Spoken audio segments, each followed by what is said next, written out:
Premiér Orbán sa zaoberal nedávnym rozsudkom Európskeho súdneho dvora proti Maďarsku a pripísal ho Georgovi Sorosovi.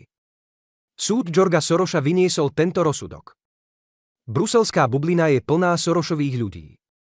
Soros má plán priviesť do Európy 1 000 000 migrantov ročne, aby vytvoril zmiešaný kontinent, uviedol premiér Orbán.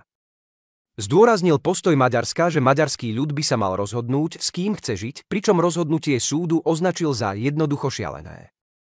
Na margo zadržaných eurofondov premiér poznamenal: maďarský ľud očakáva, že politici budú hovoriť jasne a pravdivo.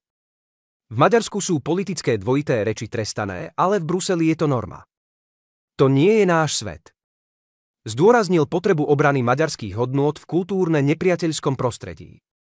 Premiér Orbán označil svoje nedávne rozhovory s generálnym tajomníkom NATO Jensom Stoltenbergom za veľmi dôležité a priaznivé, pričom zdôraznil lojálny a kooperatívny postoj Maďarska v rámci NATO. Naše výdavky na obranu prekračujú požiadavku 2% HDP, ktorú NATO uznalo.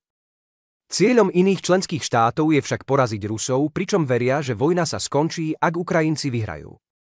Veríme, že táto vojna nemá na bojisku riešenie. NATO podporuje vojnu, sme na strane mieru, vyhlásil premiér.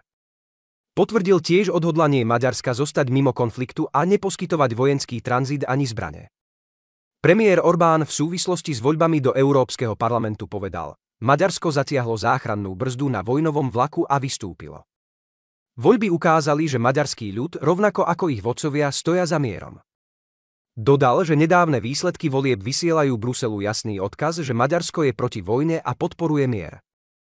Premiér sa vyjadril aj k širšej európskej politickej scéne a poznamenal, že nedávne voľby viedli k významným zmenám vo Francúzsku a Belgicku, pričom vládnuce strany stratili pôdu pod nohami.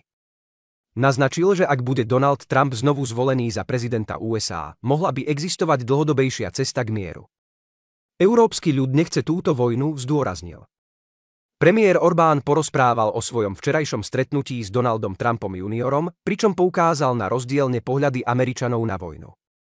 Američania, najmä priaznivci Trumpa, veria, že podpora Ukrajiny nepovedie k víťazstvu a stavajú sa tak proti vojne.